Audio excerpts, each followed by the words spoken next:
간밤 시장에 있었던 일들 조목조목 살펴보는 클로징벨 시간입니다. 김태수 미국 세무사님 화상으로 연결돼 있습니다. 안녕하세요. 네, 안녕하세요. 네, 장 초반에 미 10년물 국채금리가 전날에 이어서 간밤에도 4%를 넘어서면서 주요 지수들이 흔들렸습니다. 그래서 전날 장마감 후 투자자의 날을 개최했던 이 테슬라의 경우에는 시장이 기대하던 반값 전기차에 대한 구체적인 내용을 공개하지 않으면서 장중 8% 정도까지 급락하기도 했었는데요. 오후장 들어서는 주요 지수들이 일제히 상승 전환을 했습니다. 어떤 이슈들이 있었던 걸까요? 네, 오늘 우리가 시장을 보면서 핵심적으로 우리가 생각을 해야 될 부분은 시장의 심리는 여전히 살아있다라는 거를 좀 생각을 해주시면 좋을 것 같습니다.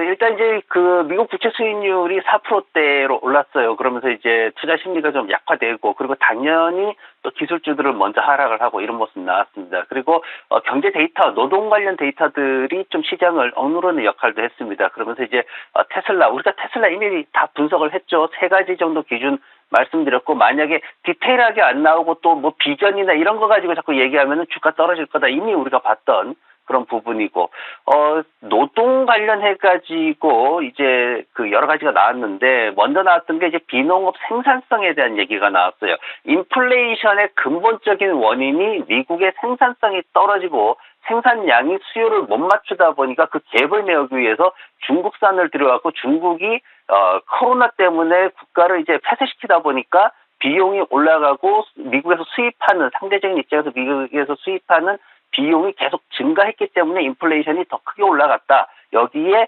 헬리콥터에서 이제 현금을 뿌렸던 이런 것들이 추가적으로 통화량이 이제 증가하면서 인플레이션이 크게 올라갔다라는 것은 기본적으로 이제 다들 알고 계셔야 되는 내용입니다. 그런데 생산성이 지금 이제 월스트리트에서 기대했던 것보다 낮게 그렇게 나왔어요. 소폭 이제 전분기보다는 증가를 했지만 그래도 기대치보다는 한참 못 미치는 0.8%포인트나 못 미쳤기 때문에 인플레이션 감소 속도를 제대로 맞추지 못할 것이다. 이렇게 해석이 됐던 거고, 또 하나는 이제 비농업 단위 노동 비용에 대해서 지금 미국에서 굉장히 주목을 하고 있거든요. 연준에서도 주목을 하고 있고, 왜냐면은 이 노동 비용이 안 떨어져요. 지금 차트를 제가 그래서 가져왔는데, 노동 비용 보시면은 지난 2년 동안 계속 상승하고 있습니다. 이런 것들이 이제 문제가 되는 거죠. 그러면서 3.2% 증가했는데, 문제가 되는 부분이 또 하나가 뭐냐면은 지난 분기 거가 원래 2%였어요. 근데 이게 이번에 6.9%로 바뀌어버렸습니다. 수정을 한 거죠. 그게 자그마치 거의 뭐 3배 이상 이렇게 수정이 돼버리니까, 이런 부분에서 노동 비용에 대해 가지고 또 상당히 충격을 받았던 거고, 인플레이션에 부담을 줄 것이다. 이렇게 해석이 됐던 거고요. 그러면서 이제 스미스 캐피탈 인베스터 쪽에서 나온 얘기가 뭐냐면은, 지금 주식이 이제 성장이나 기업들의 성장이나 수익이 우리가 원하는 만큼 맞춰지지 않고 있는 상황, 그리고 인플레이션도 빠르게 하락하지 못하고 있는 상황, 이런 것들이 주식시장을 더 압박하고 하락시킬 수 있다. 이렇게 또 경고가 나왔던 거고, 그러면서 이제 국채 수익률 얘기 나오고 여러 가지 이제 얘기 나오면서 주가가 오전장에 이렇게 이제 부족한 좀 떨어지는 그런 모습을 보였습니다. 근데 오후장으로 들어가면서 이제 나왔던 얘기들이 뭐냐면은, 유로존 데이터에 대해서 좀 더 많은 얘기를 했어요. 그러면서 유로존에서 물가 상승률이 그래도 1월 달보다는 좀 떨어졌다. 2월 달에 정말 조금 떨어졌습니다. 하지만 그래도 그 정도라도 다행이다. 뭐 이런 얘기를 했던 거고, 또 하나는 이제 앞으로 25bp 인상할게. 이번 달 22일 날 이제 회의가 있죠. FOMC 회의 있는데, 여기에서 25bp 인상할게 거의 확실하구나 말씀하셨듯이 라파엘 보스틱 애틀랜타 총재가 확실하게 찬성한다 이렇게 얘기를 했거든요. 그러면서 이러면 이제 여름에 좀 중지해도 될 것 같다 뭐 이런 식의 얘기를 했습니다. 그러다 보니까 투자자들이 그러면 금리 인상이 여름에 5월달 회의라든가 이럴 때는 좀 중지가 될 수도 있겠구나라는 기대감을 갖게 됐던 거고, 그러면서 뭐 메이시스나 세즈버스 오늘 괜찮았던 종목들 중심으로 매수세가 더 유입되는 상황이 생겼습니다. 그러면서 이제 전반적으로 지수들이 상승 반전하면서 다우지수는 1%나 올라가는 모습을 보였습니다. 네, 방금 말씀해 주신 것처럼 연준이 기준금리를 25베이시스 포인트 올릴 것이라는 전망, 그리고 몇몇 기업들의 호실적 발표로 인해서 주가가 상승하자 이 주요 지수들이 상승 전환을 했는데요. 간밤 종목별 이슈들이 참 많았습니다. 먼저 간밤에 간만에 굉장히 호실적을 발표했다는 세일즈포스 소식부터 확인해 볼까요?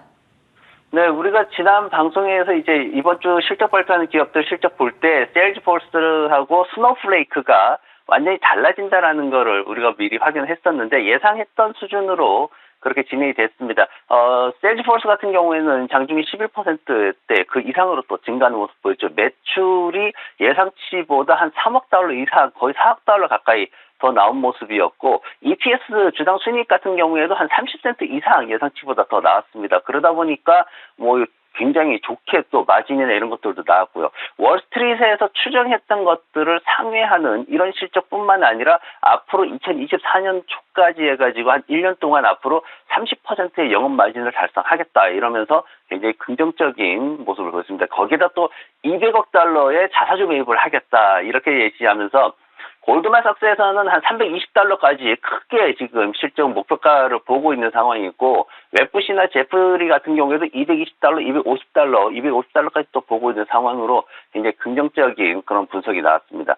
스노플레이크 같은 경우에는 4분기 재무 결과가 사실 강했어요. 괜찮았습니다. 그럼에도 불구하고 시장에서는 둔화되고 있다라는 평가를 했어요. 물론 수익 상태가 아니라 손실 상태가 지속이 되고 있고 손실이 전혀 개선되지 못하는 규모로 지속이 되고 있습니다. 그러면서 이제 경영진들도 지금 얘기를 했던 게 앞으로 좀 둔화될 것이다 이렇게 얘기가 됐던 거고, 그러면서 이제 주가가 많이 하락했습니다. 약 한 마이너스 14% 정도 하락해서 움직이고 있는데, 이것에 대해 가지고 지금 매출이 전년 대비해서 40% 증가를 한 게 맞아요. 그럼에도 불구하고 지금 이것이 둔화되는 수준이 굉장히 유의미하다 이렇게 평가가 됐습니다. 그래서 앞으로 더 줄어들 수도 있다라는 불안감을 낳고, 여기에다가 신주 발행이 5천만 주가 또 계획돼 있다라는 얘기가 나왔어요. 그러다 보니까 주가가 더 하락할 수밖에 없는 그런 상황으로 됐습니다.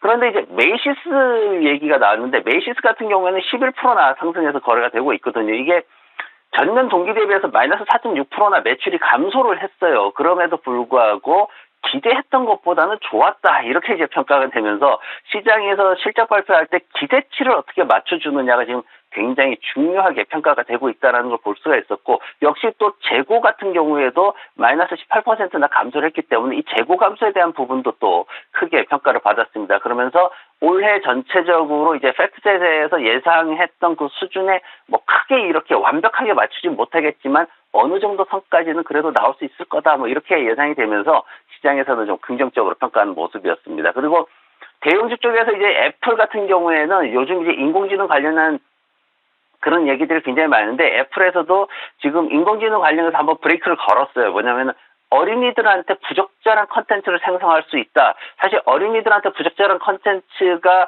생성돼서 아예 누군가가 집단 소송에 들어가면 정말 감당할 수 없는 또 돈을 물어야 되기 때문에 이런 부분에 있어가지고 먼저 브레이크를 한번 거는 모습이 있었고, 그리고 이제 알파벳 같은 경우에 오늘 좀 크게 상대적으로 크게 상승을 했습니다. 1% 중반대까지 상승을 했는데, 보면은 지금 이제 아티잔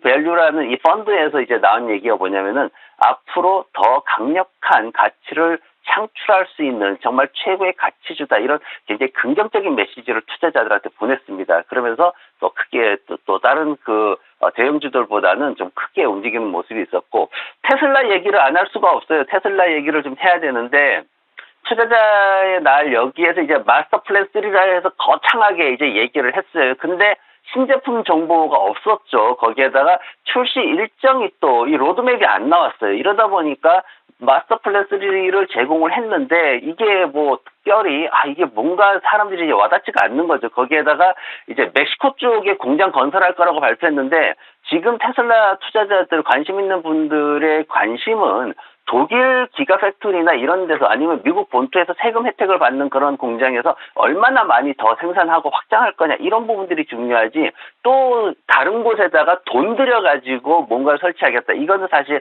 좀 부족한 그런 상황이거든요. 이런 것들에 대해서 긍정적으로 지금 나올 수가 없는 상황이기 때문에 이런 상황이다 보니까 이제 주가가 끌어내려져서 마이너스 6%대 하락을 보이고 있는 거고, 기대했던 어떤 그런 것들을 전혀 충족시키지 못하다 보니까 우리가 이제 차트 지난번에 테슬라 차트 한번 봤어요. 그 차트 그대로 갖고 와 보면은 지금 캔들 하나가 뚝 떨어져가지고 지난밤에 그렇게 만들어졌습니다. 이제 전체적으로 볼린저 밴드가 좀 많이 수렴하는 상황으로 되고 있어가지고 추세의 어떤 강한 추세 흐름이 또 나올 것이다. 위든 아래든 나올 것이다라는 그런 상황이 좀 임박하고 있는데, 다만 지금 거래량 줄어들거나 이런 것들 봤을 때 하방 압력이 좀 더 크게 보이는 것으로 그렇게 전망이 되고 있습니다. 하루 이틀 정도 거래량 늘어나게 되면은 추가 하락 우려가 있기 때문에 거기에 대해서 더 주의해야 되고, 기존의 우리 전략 좀 쉬어가는 편이 낫겠다라는 그 전략이 그대로 유효하게 나온 것으로 그렇게 보여집니다.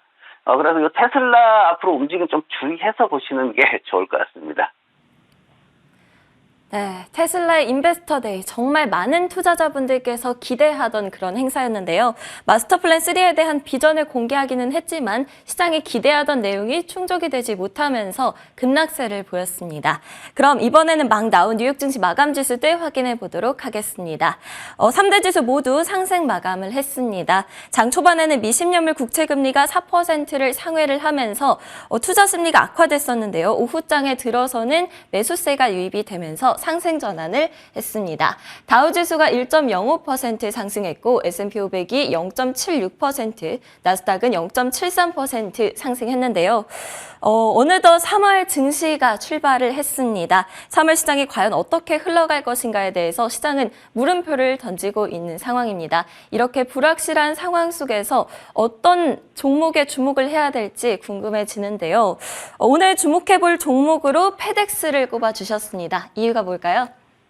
네, 그런 생각 많이 해봐야 됩니다. 주식하시는 분들은 아이디어가 굉장히 좋아야 되고 상상력이 좋아야 되는데, 불과 한 열흘 전만 하더라도 주식시장에 나왔던 얘기가, 그 조정이 없으면, 어떤 뭐, 신체가 없다면 이제 이런 얘기 했거든요. 근데 이제 그게 어느 순간 싹 또 며칠 사이에 사라져버렸어요. 그래서, 요게 다시 또 불거진다면 어떤 상황으로 될까, 이제 그런 상상력을 좀 해봤습니다. 그래서 이제, 시장에서 페덱스라는 종목, 이제 기술주들에 대해서 좀 지쳐가는 상황이거든요. 그러다 보니까 기술주 말고 또 다른 게 뭐가 있을까 보다 보니까 페덱스가 눈에 띄었습니다. 특히 이제 페덱스 같은 경우에는 내부자들이 주식 구매하는 거에 있어가지고 굉장히 주목을 받고 있는 그런 회사입니다. 그래서 지금 지난 1년 동안 28만 불 정도, 한 180만 주 정도가 순매수되는, 그리고 최근 3개월 동안에는 매도가 전혀 없었다라는 거가 굉장히 주목을 받고 있습니다. 주가가 상승했음에도 불구하고 수익 실현을 하지 않는다라는 거는 더 큰 기대를 하고 있다라는 거죠. 그것도